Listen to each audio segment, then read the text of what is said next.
Hola chicos, vamos a retomar la explicación del problema que vimos en el video.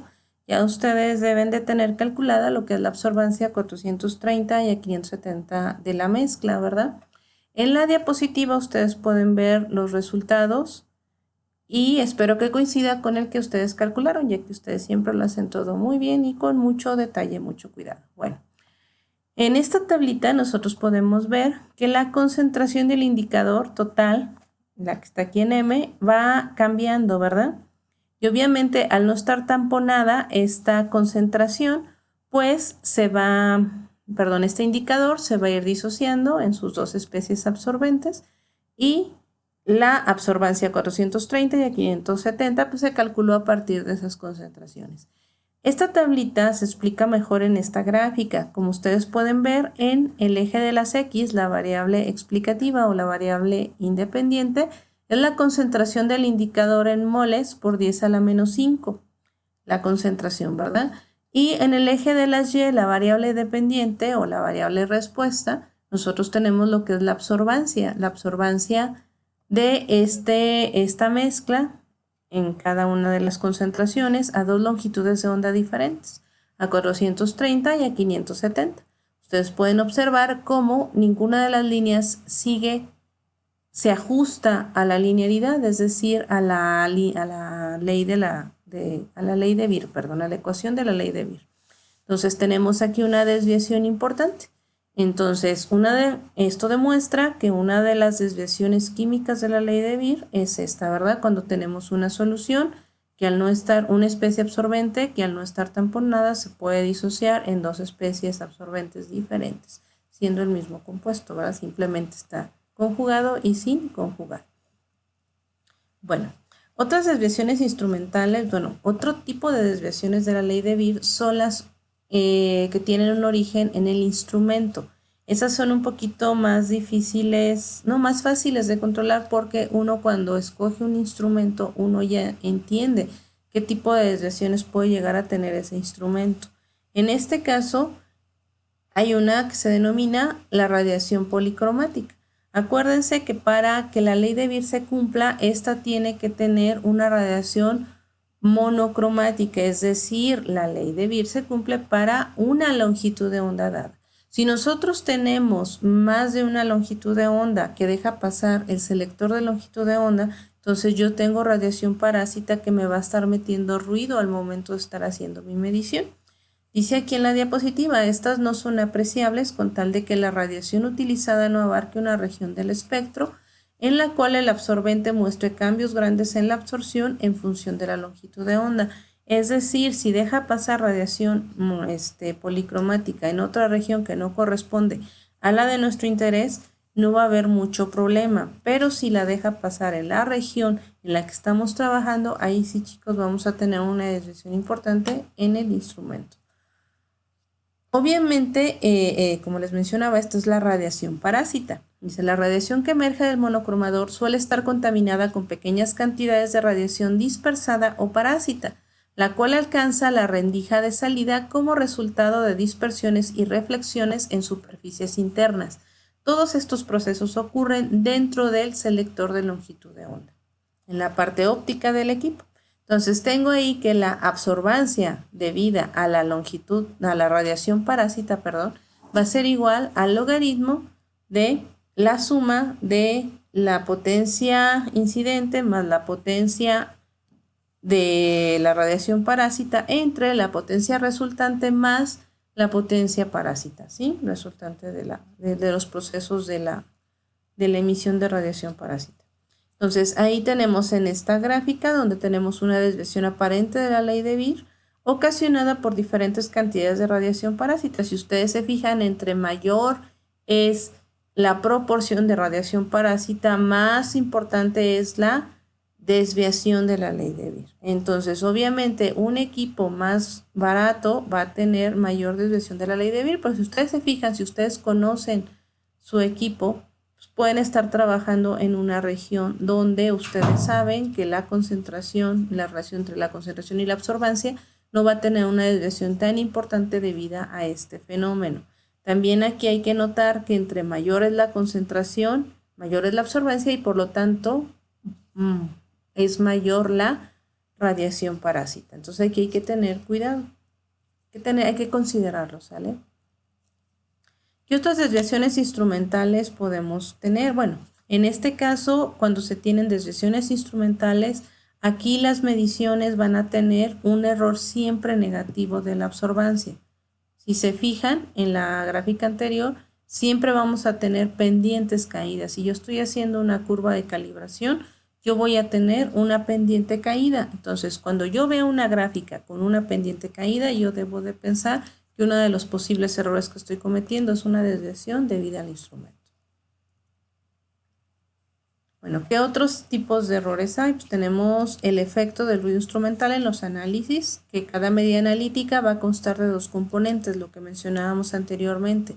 La primera es la señal que lleva la información relativa al analito, que es la información química, lo que a mí me interesa, sacar esa información del fenómeno que estoy estudiando, en este caso la solución que está presente en la celda. Otro es el ruido. Este ruido está compuesto por la información ajena que es indeseada porque degrada la exactitud y la precisión de un análisis.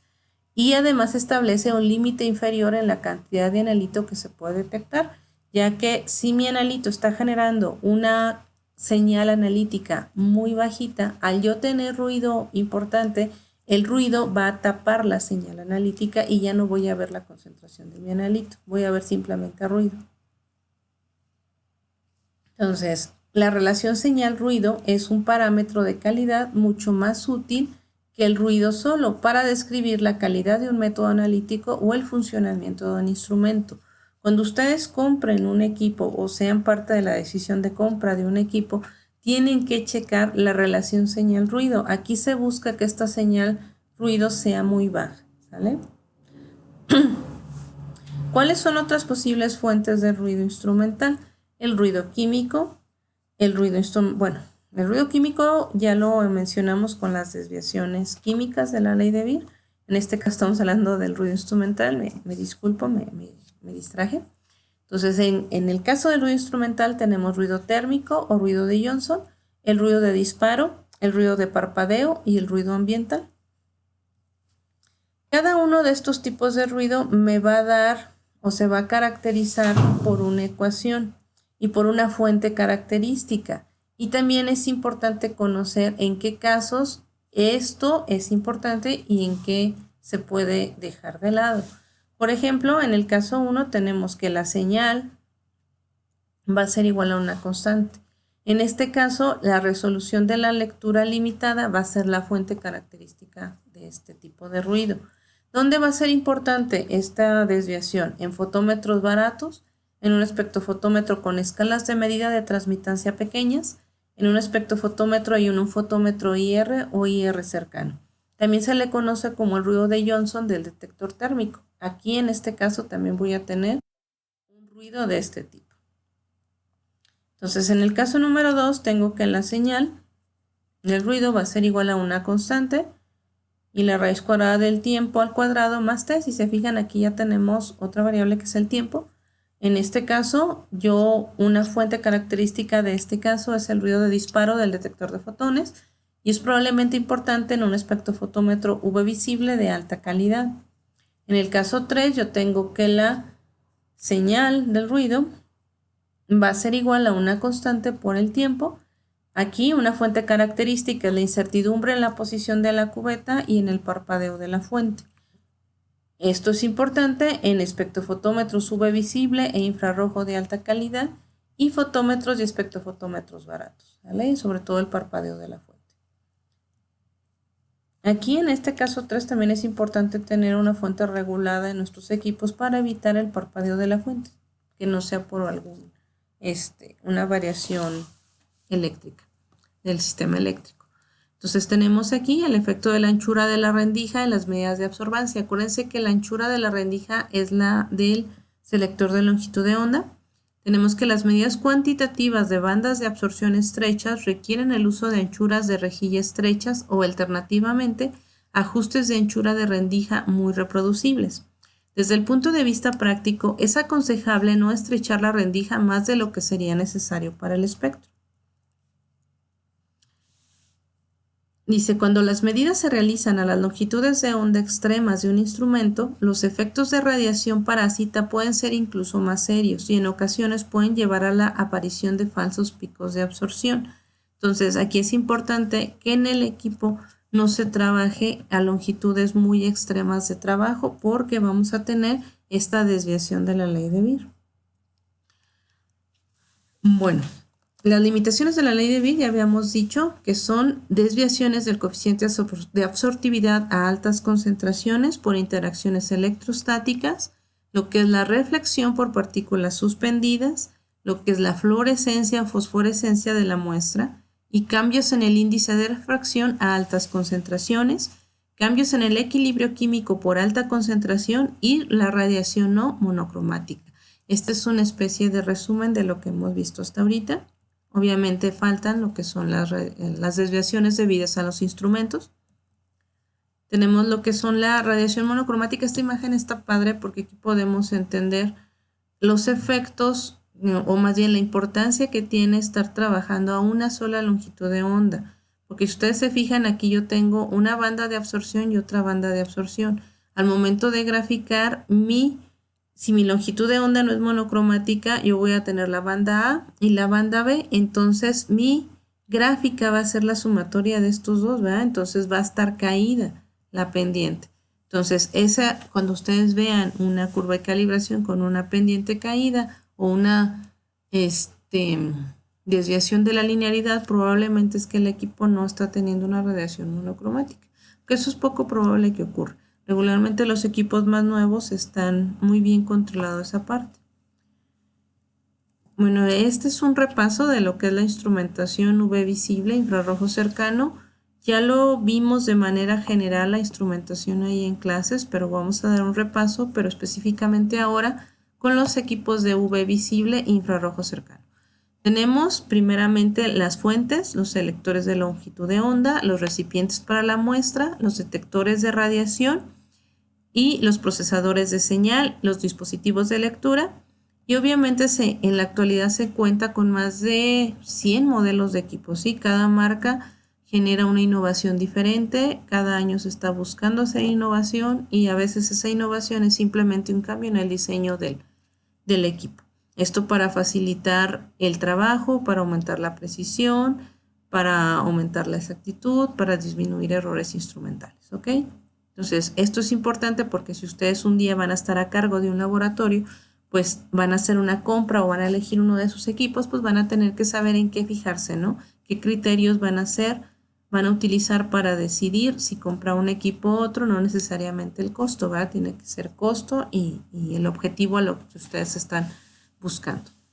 Entonces, primeramente en los tipos de fuentes tenemos las más comunes, que son las de deuterio e hidrógeno, que en este caso la excitación eléctrica del deuterio o hidrógeno a baja presión produce un espectro continuo en la región ultravioleta de 160 a 375 nanómetros.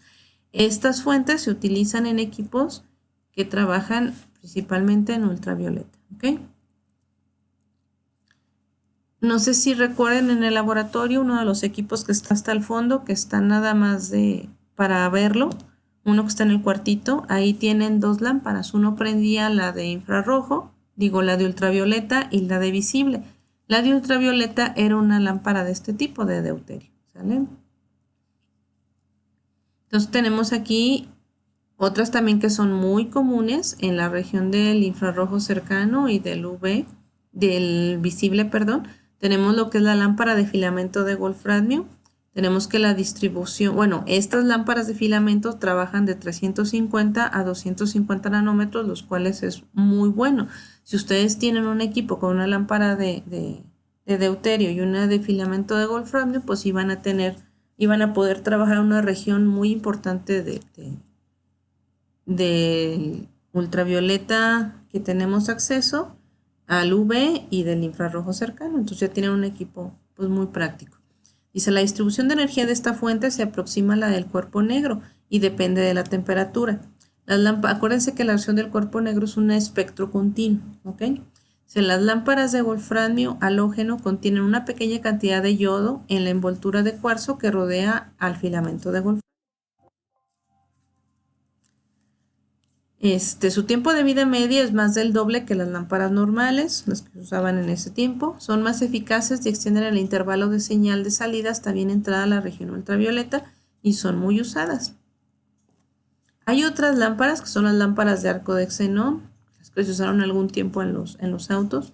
Producen una radiación intensa como consecuencia del paso de una corriente a través de una atmósfera de xenón. Su espectro es continuo en un intervalo comprendido entre 200 y 1000 nanómetros con su máximo de intensidad a 500 nanómetros. Entonces, si se fijan, tenemos una buena rango de trabajo para si quieren trabajar en el visible, pues está muy bien esta lámpara. Entonces en el caso de las lámparas, resumiendo, de las fuentes, perdón, para ultravioleta, visible, infrarrojo cercano, pues ustedes van a encontrar de 3 tipos, ¿verdad? Comúnmente, que son deuterio, wolframio y xenón, ¿ok?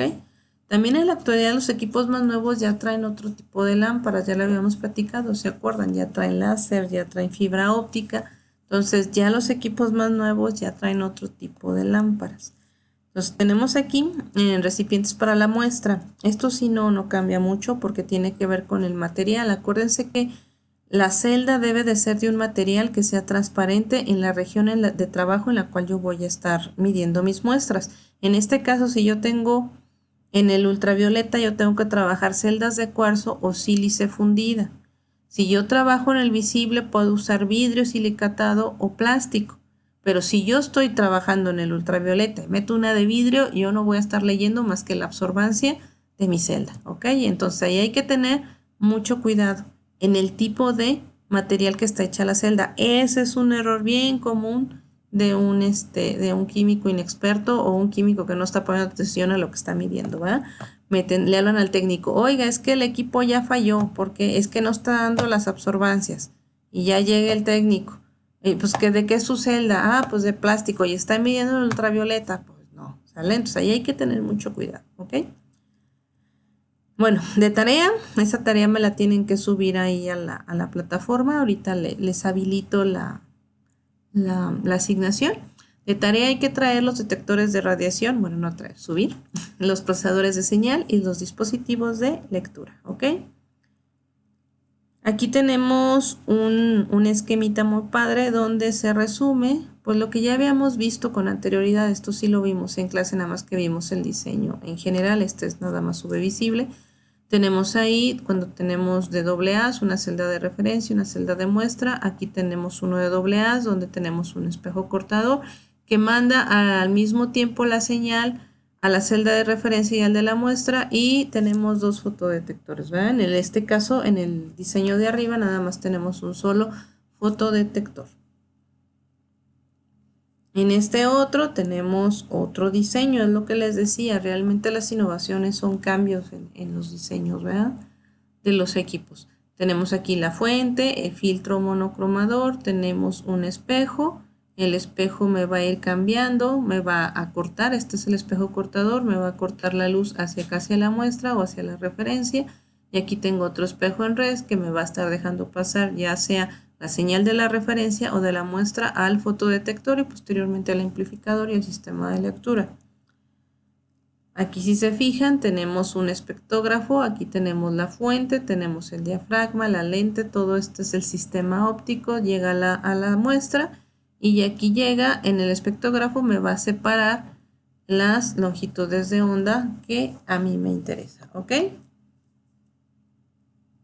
Entonces en el siguiente tenemos aquí otro tipo, ya tengo aquí celdas, tengo sondas para medir. Si se fijan aquí tengo la lámpara y tengo fibras ópticas, estas son sondas, tengo celdas de flujo, estos son equipos ya más nuevos, tenemos los filtros después para filtrar alguna radiación parásita que quede aquí y tenemos los fotodiodos y al mismo tiempo me están midiendo las dos señales. Si se fijan ya tenemos sistemas de lectura un poquito más avanzados, ya no son los de la diapositiva anterior.